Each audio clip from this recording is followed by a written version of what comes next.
ഈ ഇടക്കിടക്ക് പിണങ്ങുന്ന സ്വഭാവം അത്ര വലിയ നല്ലതല്ല എന്ന് പറയാൻ നമ്മൾ കേട്ടിട്ടുണ്ട്. പക്ഷെ ബന്ധങ്ങളിൽ ഈ പിണക്കം സ്വാഭാവികമാണ്. ഇണക്കവും പിണക്കവും ഇല്ലെങ്കിൽ എന്ത് ബന്ധം അല്ലേ? എന്നാൽ ചിലരുണ്ട്, എന്തെങ്കിലും ഒരു കാരണം കണ്ടെത്തിയിട്ട് അങ്ങ് പിണങ്ങും. ഈ പിണക്കം മാസങ്ങൾ നീണ്ടു നിൽക്കും. ഇവന്മാരധികവും രക്തബന്ധമുള്ള ആൾക്കാരായിരിക്കും.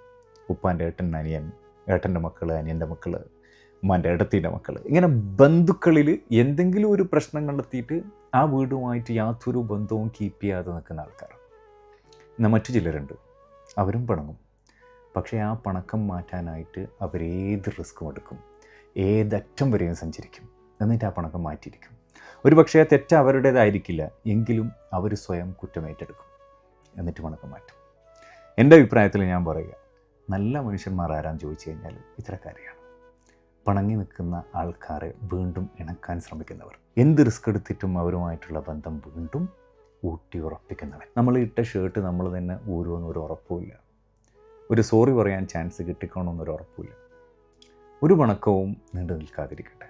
കാരണം ഒരു ഗ്യാരണ്ടി ഇല്ലാത്ത നമ്മളാണ് തീർത്താൽ തീരാത്ത പകയെ ഉള്ളിൽ വെച്ച് ചെറിയൊരു അഭിപ്രായ വ്യത്യാസത്തിൻ്റെ പേരിൽ പിണങ്ങി നടക്കുന്നത്. ഈ വീഡിയോ കണ്ട ഉടനെ ആരോടെങ്കിലും പിണക്കമുണ്ടെങ്കിൽ ആ പിണക്കം മാറ്റാൻ എന്ത് ശ്രമം നടത്തും എന്നാലോചിക്കുമെന്ന് വിശ്വസിക്കുന്നു. Thank you.